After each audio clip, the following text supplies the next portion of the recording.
Welcome to No Tooth Tony Interviews. The purpose of this channel is to give women a chance to share their voice without any judgment. Please respect all of the guests featured on my show. Thank you for watching.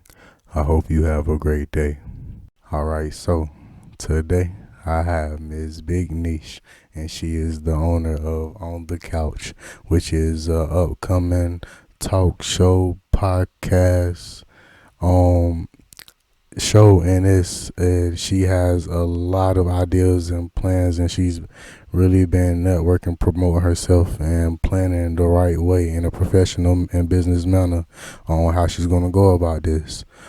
She's going to be on all platforms, Spotify, Apple, everything on Anchor.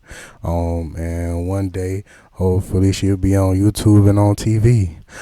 So yeah, Miss Big Nesh, it's an honor to have you here. Can you please introduce yourself? Okay, so I go by Nisha. But everybody calls me Big Niche. Like once, I have a conversation with you, we become family. That's a motto I like to live by. Like, you don't really open up and talk to people unless they are your family. So it's like if you able to have an intellectual conversation and we both are stimulated on a different level, then now you my family. So I'm 27. I'm from St. Louis. I have a little boy. I go to school, criminal justice and psych, with a minor in business. Yeah, I do a lot of fashion. I have my podcast coming. Um, I found a newfound talent lately. That I do know how to rap and write, so I've been trying to test that out. But yeah, mainly that's what I've been getting my hand in. And I'm about to own like 2 Airbnbs, but that's about it. That's really all I've really be doing is being a mom and trying to level up. Yes, ma'am. Yes, ma'am. I think that's awesome. My first question for you is, what is On the Couch? On the Couch is a podcast that is going to cover everything from sexuality to racial tensions to political views to religion thoughts, to just who music you listen to. So like basically like it's just gonna be different people, different races, different ages, all walks of life, just chilling and discussing the topic, in a debatable manner, in a chill manner. Like basically everybody just is to come and have good vibes and, discuss things that people normally wouldn't talk about and like, get whatever they want to get off their chest. And this is your outlet. This is your time. Kick your feet up. Chill, feel groovy. It's that's the energy we going with it. Yes, ma'am. Yes, ma'am. My next question for you is, do you have an official launch date for your first episode? Actually, I have been thinking about it. So actually, my city, our area code is 314. So, even though my Man, city, that's in a couple days. yeah. So, I've been, man, moving and grooving like crazy.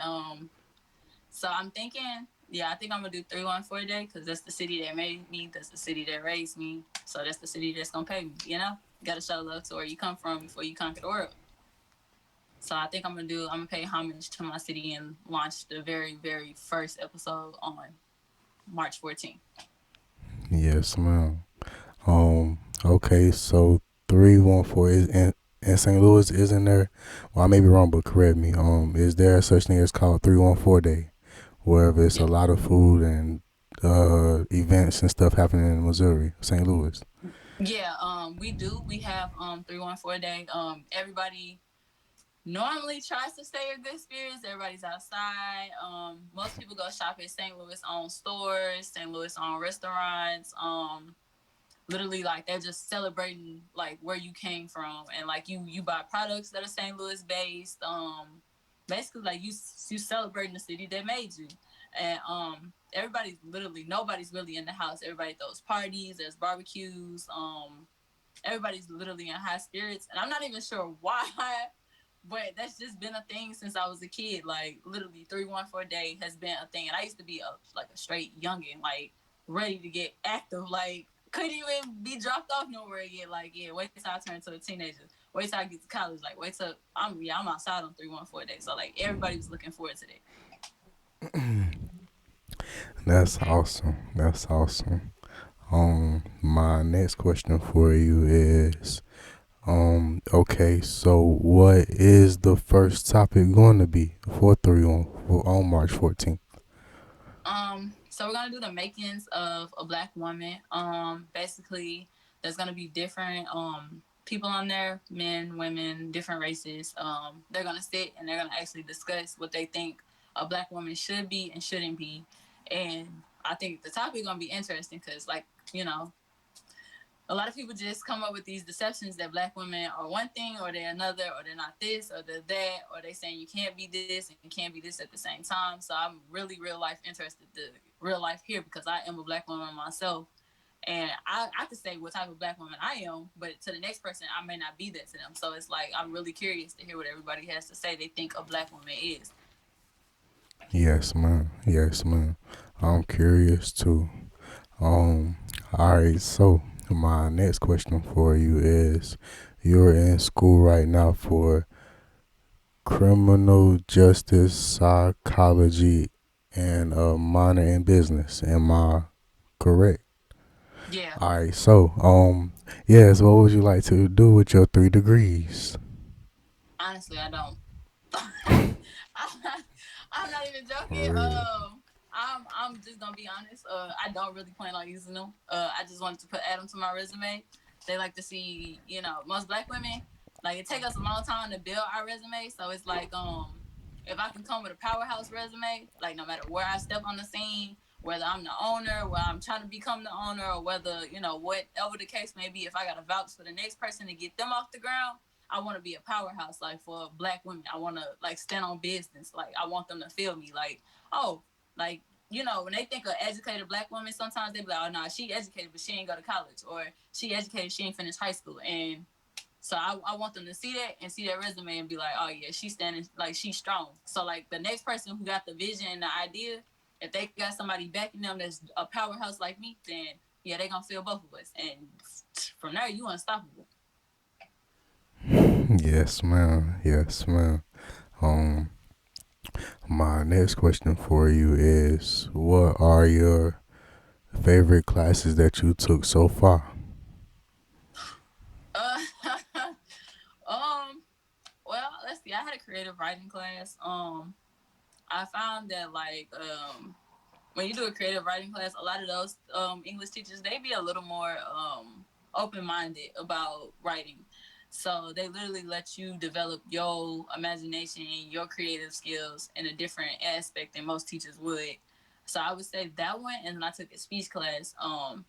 She taught me different traits on how to, public speak and talk to people and get them to like feel what you're saying versus just listen to what you're saying. So I would probably honestly say those two are my favorite. Like those was probably the top two on my. The rest of them could have did without them joints, but those two, like I can honestly say, like I took in what they actually were telling me, but they also took different approaches than most professors and TAs take to get information through to you. So I Yes, can ma'am. I can honestly say I really liked it, like those class. Yes, ma'am. That's awesome. Um, my next question for you is, you in fashion. Do you make your own clothes, or what type of fashion are you into? My favorite side is probably like the styling side. I really like styling. But I can sew on different machines all the way back to like 1945. Um, I can literally take anything and make it to something. Like if you got a curtain and you like, man, this curtain will probably be nice as a jacket. Like I could turn a curtain to a jacket. So it's like, um, it's a little more complicated when you starting from scratch. But I mainly like styling and revamps, which is just like, say you had a jacket in your closet and you're like, I want, I want to, I still want this jacket, but it's just boring or it's plain. Then like I literally can look at the jacket and tell you like, oh, well let's do this to it. And you'll probably be like, man, that's crazy. I ain't never thought about that. And then once you put it on, like you feel like a new person, even though it's the same jacket. So that's probably my favorite two parts of fashion, honestly. Yes, ma'am. Yes, ma'am. That's cool. Um, my next question for you is: you into music? You say are starting to sing and write. Um, yeah. Can you talk about that? So um I knew like I'm a strong writer, so I knew that I could write. I just didn't know how to count a beat. And so actually I have a friend named Tati, and she was like her mom's heavily in the music industry and a radio personality or whatever. So she's lived in the music world a little more. So one night she's just sitting there like, nah, you can do it. She's like, you a strong writer, like you can do it. And she's like, I can teach you how to count the beats. That's nothing. And then she's like, and once I teach you how to count the beats, she's like, you can add in your words, and then we'll change it to fit your accent. And then she was like, from there, you'll take off. Because if you got the, she's like, if you got the charisma and can like produce a character off of your music, she's like, then you can go far. It's really a popularity contest, really at this point in the hip hop game. And she was just like, let's test it out. So like one night we was just chilling, doing what people do when they chill it. And she was like, she turned on the beat and was like, start writing. So I just started writing, and then she was like, all right, now say it. And so I said, I'm like, nah, it ain't fitting. She said, count the beat. And then she said, take words out, put your slang in, like put you in there. And she said, like, make it hit in your head. Like, I think it was partially she pushed me so hard because I'm always coming with a catchphrase, or I'm always saying something funny that most people don't be thinking about. So she was just like, yo, catchphrases slap. So I can only imagine like what your verse is gonna be. So literally probably like 3 or 4 weeks ago, she was just like, let's test it out. Like, you know how to count beats now. So all this stuff you be writing, she said, let's turn them into like we finna turn them into songs. And she's like, we're gonna start off with the basics. We're gonna see if you really got a flow by putting you on freestyles. And she's like, if you can take somebody else's song and you sound like just as good as just as good as them, and then other people think you sound like you could have been on that song, like based off of your bars, she's like, then yeah, you can go far with it. She said, I could see potential. So we try. Man, that's so cool. That's so cool. What, man? I can't wait to hear it. Can't wait to hear it. Do you have uh okay, do you have a date on when you gonna drop your song? Me and her actually got in the studio this past weekend. We started on a couple of them. We probably got a good 15 wrote out. My cousins, I have two of them. They actually are producers and engineers. So they literally trying to like let us be their test dummy as they manifest in their craft, and they like, well, let's make a deal. So we get y'all beats, you know, y'all take the vision far. And they was like, because if we could turn y'all into superstars, or we could turn y'all into like at least Instagram famous for freestyling or go TikTok viral, they was like, then the whole team can eat. So like they literally just been pushing us like crazy, like when y'all want to drop a song, like y'all EP. We did come up with that idea. My cousin is actually sampling a lot of old songs and redoing the beats to like fit our voice and our sound. Because we found out we actually got a theme for a lot of old songs that people like yeah, that's my song. So we was like, we gonna try that out for our first little EP, and we thinking we probably gonna drop it probably in the end of April. Yes, ma'am. Yes, ma'am. That's awesome. Um, my next question for you is, what's your zodiac sign? I am, that sign that everybody be like, don't they an Aquarius? I'm an Aquarius for sure. What do they say about Aquarius? Um, They always tell me like, yeah, Aquarius are great friends.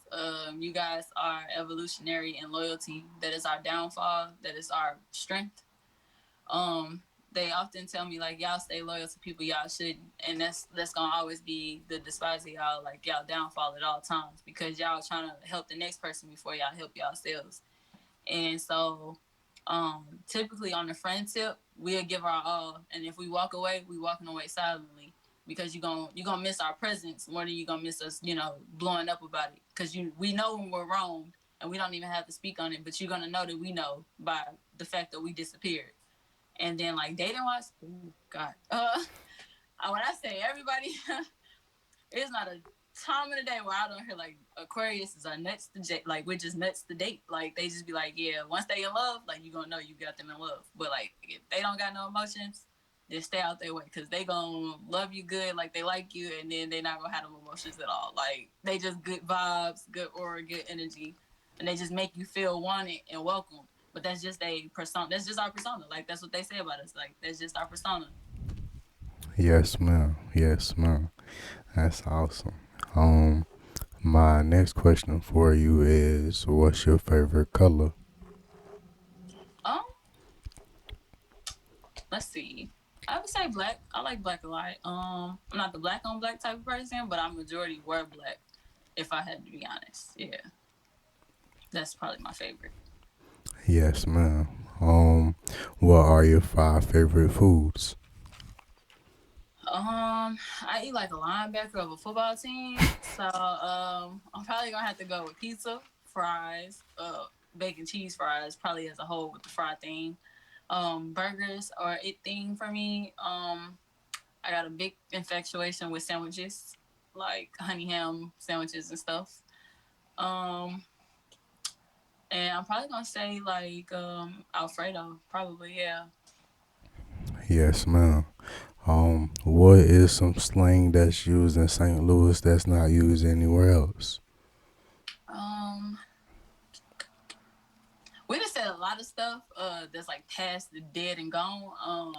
We used to say chunk, like everybody used to be like chunk it up, or like like basically that's their version of saying like merch or put it on something. So like they used to say chunk, and St. Louis, we always saying bruh. Like, we gonna bruh you to death. Like, what's up, bruh? Like, we gonna bruh you to death. And then we say drove. You be like, oh, yeah, you drove. Like, What and that people be like, mean? what is it? Huh? What that mean? What draw mean? You draw. So, like, if you was to do something dumb or you shocked or you surprised that it turned out dumb, you'll be like, oh, man, yeah, you drove. Like you hurt. Like, it's like, yeah, that's it. Like, For yeah, it's real. like your salty feeling. For real. Man, that's cool. And I ain't never heard of chunk. I ain't never heard that Yeah. before. For sure. We said a lot. Like, I honestly want to say, yeah, we definitely gonna bore you to death. We definitely gonna be like, oh, we say on me a lot. We be like, yeah, on me. Like most people be like, on my mama or something like that. We like, nah, on me. Like, yeah, like that's on me. Yeah, nah. Like, what you doing today? Like, nothing, chilling on me. Like, it's just your agreements. It's weird. Like, you don't really think about it like until like people ask you like, oh, what's y'all lingo? Nah, for real. That's cool. That's real cool. That's awesome. Shout out St. Louis, man. That's cool. Um, my next question for you is, if you could visit five different countries, what would they be? I want to go to Bora Bora. I want to go to Thailand. Um, I want to go shopping in Paris. I do want to go to Australia. And I want to go to South Brazil, somewhere in South Brazil. I think. Yes, ma'am. Um, if you could visit, oh, all right. Would you rather go into space or deep sea diving? Ooh. Let's see. I don't know. I probably wouldn't do neither one of them joints. So that can't even count. Like I got a real bad anxiety about suffocation, and both of them joints just screaming like loudly. Like I just be like yeah, I probably wouldn't even go to neither one of them. So yeah, I really like got anxiety. Like no. Yes, ma'am. I understand. What are your five favorite animals? Um, the first one is definitely a gorilla. I'm always telling somebody I'm certified in the jungle. Um, yeah, like certified at the top. I would probably say I like Phoenix. I got a thing for tigers. I would probably say penguins. Now that I know how thick they fur really is, I can see why they stand the code. Like I was like, oh, I get it now. It's like a analogy metaphor thing. Um, let's see. Yeah, those probably my favorites, honestly. Cause the penguin, I just added that one off the strength of like they showed me how thick a penguin's fur was, and it was like it's crazy because they always underestimate them because they the birds that can't fly. But then it was like they thickness of their fur, it shows who really can stand out in the cold. And I was like, I like that. I was like, I like that. Yes, man. They don't real soldiers. Yeah. No, I said I'm like I like that. I was like I'm gonna have to use that. Like I like that. Yes, ma'am. Yes, ma'am. What are your five favorite drinks? Um, I got a thing for Propel waters. Sprite is my favorite soda, if you want to call it a soda. I like strawberry lemonade a lot. Um, hot chocolate is my favorite warm drink. I'm not a coffee drinker, none of that. I'm a hot chocolate type of person. Um, and then as a kid, I used to have an infatuation with like them hug drinks that they had at all our birthday parties. I used to have a straight infatuation with those. So like that's definitely one of my favorites. It just tastes different now, but yeah, probably those. Those are my top ones. Yes, ma'am. That's awesome. Um, my next question for you is: do you like to go shopping? As a kid and a teenager, I was always in the mall. But now I'm online shopping crazy. Like I won't even go to the mall anymore. Like I'll be so lost and panicking. Like I'll be like, this is just so much at one time. Like I don't even go to it's crazy. For me to go to the mall, I really gotta need an accessory or a shoe. But 9 times out of 10, I've been looked online to see if it's actually there and then tried to go get it. But like shopping, I'm an online shopper for sure now. Like for sure. Yes, ma'am. Yes, ma'am. All right. So, Miss Big Niche, my next question for you is: what are your plans for the next 5 years, and what are your plans for the next 10 years? Um, in the next five, I'm hoping to be an up and coming business mogul. That's just young and innovative. Um, early, I'll be going out of my 20s into my 30s, so it's like that's the perfect time. They always say your prime is in your 20s, but I really feel like your prime is really your 30s. So like I'm hoping in the next 5 years, the beginning processes of things that I want to accomplish are done. Like the short term, there's like straight visible financial goals are done. Um, in the long, I mean, I set different goals like for the different faces of me. When I say like the different faces of me, I mean like my mom mode, student mode versus business mode. Like I set different goals depending on like what niche I'm talking about or what I'm dealing with. And as far as like my mom goes, I really have the goal of making sure my son has like an 800 credit score at the age of 10 years old. Um, I've prided myself, like a lot of my goals have mainly been, inspired by him and his like he's basically my muse and my inspiration, my dedication, the ambition all in one. Like he's that. So my 5 to 10 year goals literally circle around his world and his life, and I want to create generational wealth not just for him, but like my grandkids and my great grandkids and so on. And it's like a lot of times like black people don't leave nothing but debt behind, and they leaving like you leaving a legacy, but you're not like you leaving a legacy that's causing those that come after you to struggle. And I like mainly sat and thought about that. Like I don't want to do that. So in the next 10 years, I'm really hoping to like have a straight transgressional type of change going for like our communities. Like I think I want to create an organization called Differences. And I feel like if people were more accepting of differences, a lot of the problems that we have today in society wouldn't exist. Because one, differences would like racism for a fact wouldn't exist if people knew differences exist. Like if they were okay with differences and understanding others, a lot of the tensions and the things that we have going wouldn't be going on. Like that's why I said racism wouldn't even exist, because if people would have taught that there are going to be people that have different skin colors and that is okay, nobody would be offended. Everything would be based off of your experience and interactions with people versus upon sight. So it's just like I want to go a different route with it, from mental health to helping the homeless, So literally single moms or college kids who homeless and don't really got a good family life, but they trying to make it out. And I just really want to implement so many plans to help so many people, because like a lot of the rich and famous forget that, you know, the little people made you.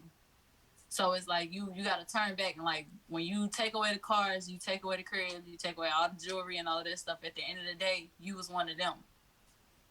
So it's like I really do want to go far with it, like, and just helping different type of people in different paths of walks in life. And I honestly can say I wouldn't even be mad if I don't, like, yeah, I could, it could turn into like $1 billion project, but I wouldn't even be mad if my bank account didn't see not 1 cent of the profit off of that program, if it literally made our country and the world literally a better like environment to be in. Like, because at the end of the day, we all finna make kids that gotta grow up in this world.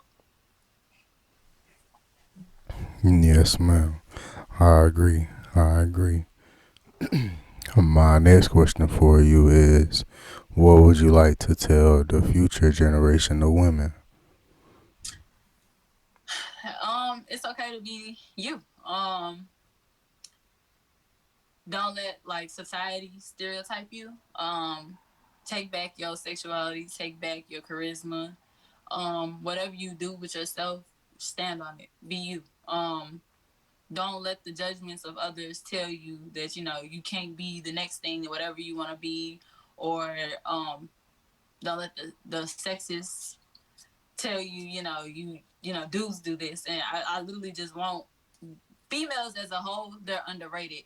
Um, and honestly, that's probably why like I'm doing what I'm doing so hard, and I'm going so hard, and I'm trying to, like, you know, remain humble and, you know, stay down for the patients of my cause. Because at the end of the day, when I'm older, there's gonna be a little girl who's looking like, yeah, I wanted to do everything she's doing. And there's gonna be people who tell her like, oh yeah, you're not pretty enough to do that, or you're not smart enough to do that. And it's like, intelligence is gained. It's not taught. It's not something that's instilled to you. It's a learned skill. It's an asset. So I think I would tell females, like, in general, the younger females, like, be beautiful, be bold, and just stand on business. Like, don't let nobody knock you down. And if they try to knock you down, and if you fall, it's okay to fall, but you got to get back up. You allowed 48 hours to cry, but after that 48 hours, it's now time to create a game plan and go. Like, get on go. Like, there's nothing wrong with having emotions, but you can't let those emotions beat you up and leave you in the past. Yes, ma'am. Yes, ma'am. My next question for you is, what would you like to tell your future self 20 years from now? Um, you did that, Nesh. You made that little boy proud. I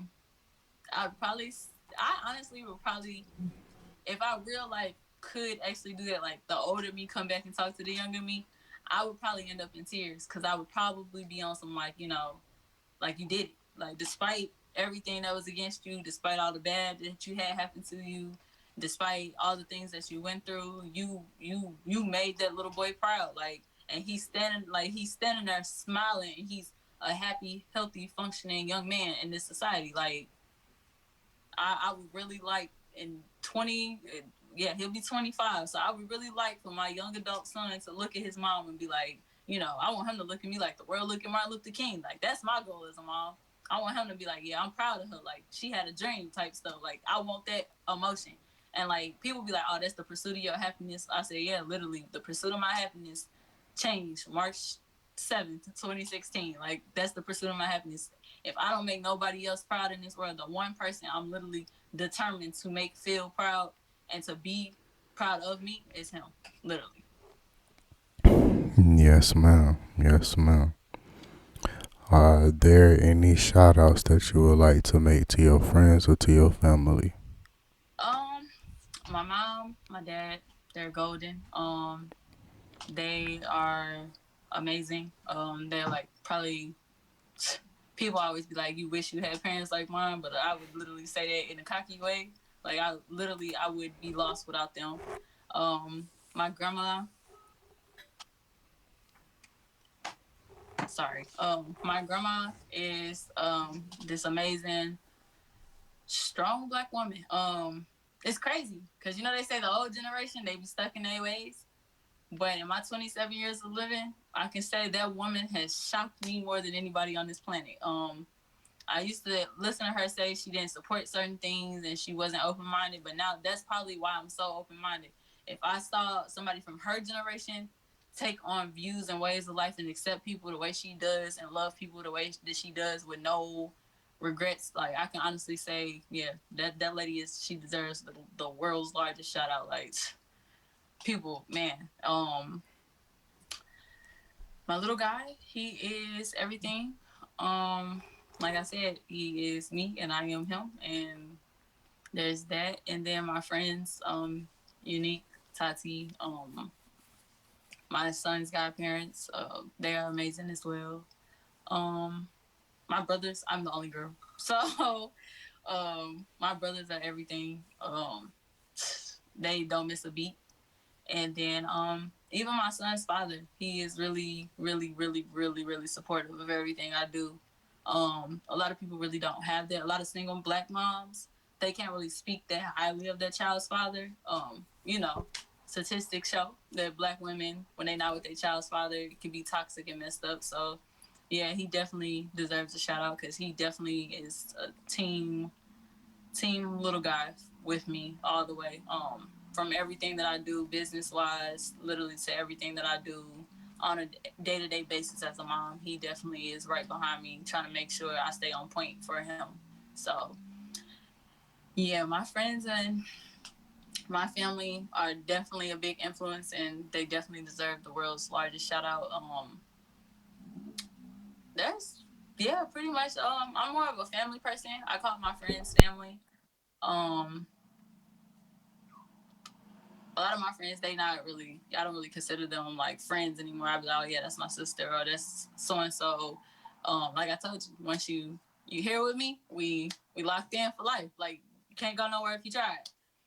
I'm gonna check on you. I'm always, hit you up. Yeah, I'm one of those people. Like I ain't. I honestly can say I really do be influenced about by everybody that I come in contact with, and that's crazy because a lot of people don't feel like that. I take everything a person say to me, whether it's good or bad. I still find a way to take it in and accept what they saying. Yes, ma'am. Yes, ma'am. I think that's awesome. That's the key to being optimistic and open minded. That's awesome. Um, my next question for you is, what would you like people to know about you before they go to your social medias? um, I am. I'm a big ball of everything. I am a social loner, is what they call it. Socially, you're gonna have a lot of fun with me. Like, there's not gonna be a dull moment. You're gonna kick it. You're gonna laugh. You're gonna smile. The loner part of me is a lot of times I can openly admit this that a lot of times my friendships and relationships fall off with me because I am a loner in a sense. I like to be by myself at times. It's nothing that a person has done wrong. That is just me being in my head trying to calculate and figure out everything if it's all hitting me at one time. And to keep me from hurting others with my words and my actions, I tend to, I self cleanse. I stay to myself. I am people. Others don't like that at times because they feel like they want your attention at all times. And so, like lately, I've been noticing people like they look at my social media and they think that I'm this type of person versus the person that I really am. And so a lot of people be like, "Oh yeah, she pretty. She probably stuck up. Like look at all her likes. She look like she did. She look like she did." And I get that a lot because I'm finding that out. I actually discovered that when I joined Clubhouse. Like a lot of people was going to my page like, "Oh my God, you're so pretty," and da da da. And then like they would be in the rooms and the demon time rooms and all of this stuff. So that's all they would think about. And then when they actually came into rooms where we were holding intellectual conversations or networking, they be like, wow, she pretty and she's smart. Like that's crazy. Like you don't really find that type. And then honestly, I would just say like I'm an open book type of person. Yes, ma'am. Yes, ma'am. How do you feel women are represented in the world? Um, I would say they're represented in a different manner. They are, how would I say this? They are more so, without coming off like rude, they are more so represented in the light of sexualness and property, more so like ownership, more so in this day and age. I think that's a lot of miscommunication between sexes lately. Um, like a lot of them tend to, they call us out our names, and like even though that's their love language and their romantic gesture, that's still not in a sense okay. Because it's like the world has already given us enough, problems and backlash about everything we do, how we dress, how we wear our hair, the duties that we do as a wife, a mom. So it's like women are viewed normally as dumb, and we're just, homemakers. That's what we're supposed to do. We're supposed to follow what men say, um, and that's pretty much, like, I would say that's how the world normally views women. They don't really view us as an asset, even though they should, because we are the next path to life. We got to carry a child into the world, so it's like they really don't value women how they should. That's not even a race thing. That's just in general, because I've actually looked into that, like the amount of women who don't get paid as much, because if they're in a male profession or something, they don't get paid as much because they're not a male. So it's just crazy to me how they really do look at us. Like they try to value us, but they really don't, in a sense. Yes, ma'am. Yes, ma'am. My next question for you is, do you believe police brutality is real, or do you think it's made up? Um, I think it's half and half. I think that with police brutality, I feel like a lot of people are looking at the smaller picture instead of the larger picture when it comes to police brutality. Um, I normally tell people, I give them an example of basically saying, they did their job, they just did it wrong. It's kind of like if you go to a restaurant, you order something, you want them to take this off, you want them to put this on, but they hand you it exactly how it is on the menu. They did their job, they just did it wrong. So, with police brutality, I think a lot of times there are a lot of victims who weren't doing nothing and they did not deserve, to go the way that they did. But then, in a sense, with a lot of police brutality, my grandma always told me the littlest thing you do, wrong or right, can, have a large ripple effect. It can turn into a hurricane. So people got to start looking at stuff like that. Like, you can steal a piece of gum out of the store and walk out that same store you just stole that gum. To you, you just stole a piece of gum. And then the same store you walking out of, somebody can do a drive by and you hit and dead. But it's like if you would have, your actions, they carry weight, and you probably think like, man, you done got to heaven. Like, man, I'm dead now because I didn't stole a piece of gum. But it's like if you would have actually took time and got in line, you would have missed that drive by. It's just little stuff. So it's like with the police brutality, I feel like that can go either way, because I'm not gonna tell a policeman, oh no, don't shoot so and so, but so and so got a gun pointed at him.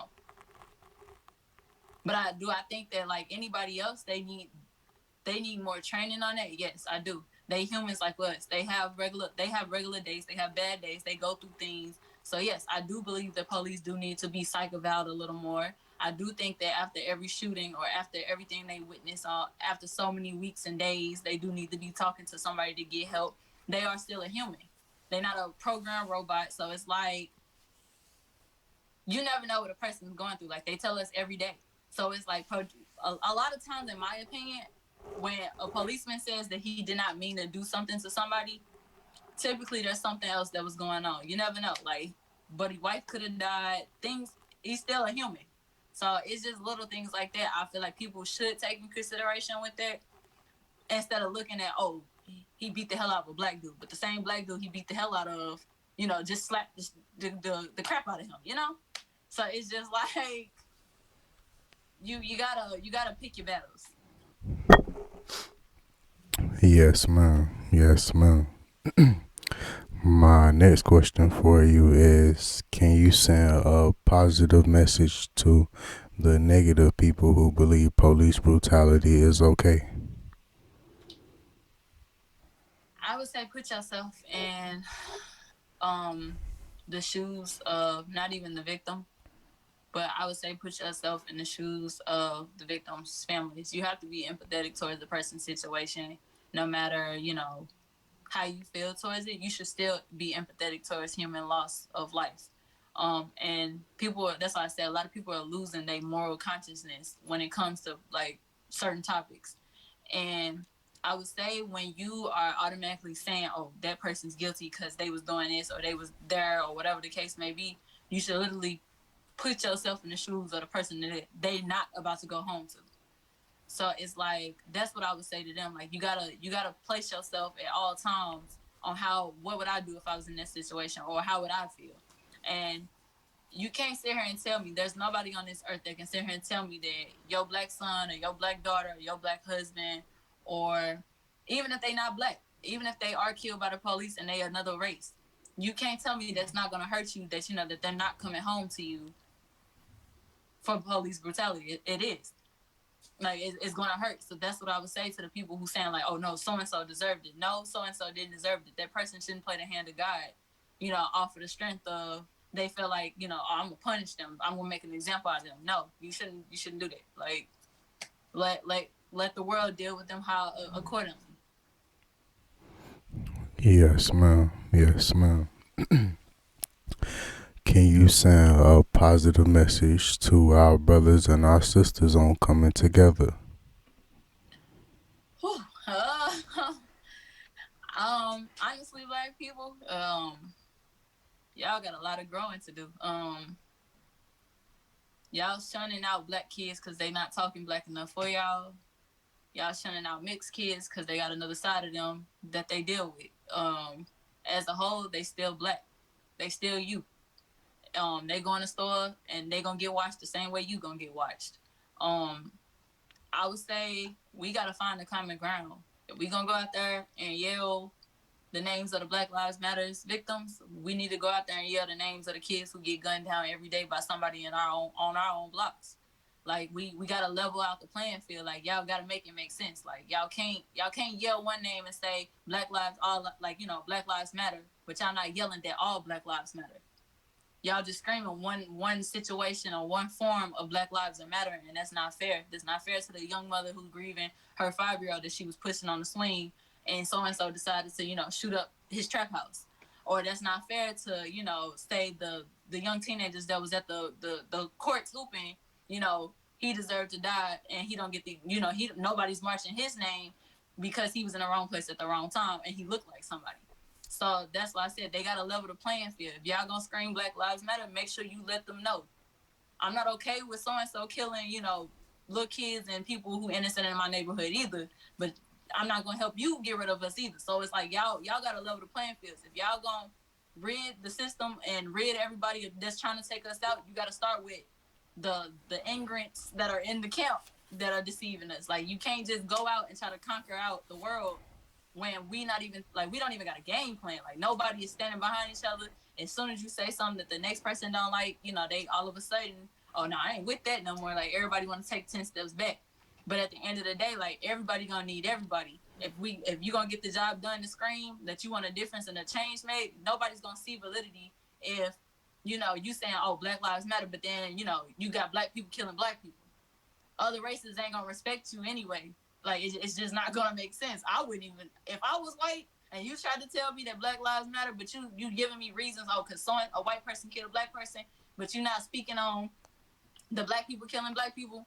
I see validity in both sides. I real life do. I see it. But at the same time, that's why I said in order for you to take over a system, you got to become that system and then learn that system, find the flaws in the system, create solutions to their flaws that they don't know exist, and then now you have conquered their system. You've made their system nothing. And black people don't know, they don't want to do that. They want it to be, oh, we want power, we want this. And then outside of that, they gotta stop shunning out other races that are trying to be allies. That's not healthy either. Like, you can't say that you want people to see your cause and see your change and help you get your change, but you won't let them have a seat at your table. It's not gonna work. It's not even realistic. Black people make up a certain percentage of the world, but you need the other people to be on your team. You can't play basketball with just two players. I mean, you could, but the real game ain't played like this. So it's like they gotta see the pros and cons to dealing with other races, but at the same time they gotta be openly willing to accept other races' inputs on topics. And they keep trying to shun out other races and helping us who go through hardships with the same race that we fighting or that we trying to get to see. It's not really we fighting them, it's more so we trying to get them to see where we've been, where we coming from, and where we trying to go. And you can't shun out the other races that have went through the same thing with you with that race. And black people are doing it. Like you can't tell the Native Americans like, oh no, nah, because you weren't in slavery where they were skinned, raped, and killed off due to disease. So it's like they right there with you. They got their reparations, but they've been in your shoes. So it's like let them help you climb the ladder like they did. Like it's just little things like that. That's why I said black people, y'all gotta we gotta start somewhere. And I can't even say y'all, I gotta say we as a whole. We gotta come up with something. We gotta do something. Like, cause this what we got going, it ain't gonna work. Burning stuff down in the neighborhoods where that just don't sit right with me. Like you can't burn up your own neighborhood and you done made somebody else's in your community life harder. That don't make sense either. Now you done made Miss Norma Jean down the block gotta drive 45 minutes. She barely can see anyway. So it's just little stuff. Like we gotta get it together. Like as a whole, they gotta, man, we gotta all sit down and do something. Cause what we got going, this ain't gonna work. Yes, ma'am. Can you send a positive message to our black women around the world?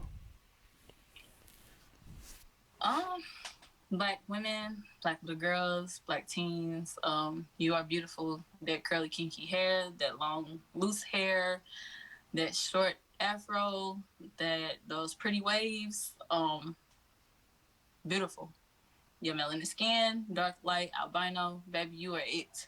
Melanin costs more than gold. You are everything. Your intelligence is one of a kind. The fact that you can create any race in the world, but nobody can create you, that is even more of a bigger talent that nobody wants to ever acknowledge or realize about black women. But that is it. Nobody can, a lot of will try to imitate, but nobody can, be the one. So y'all are it. Stay y'all, cause there's nobody that can top us. That's just it. Yes, ma'am. Yes, ma'am. My last question for you is what would you do if you were the president?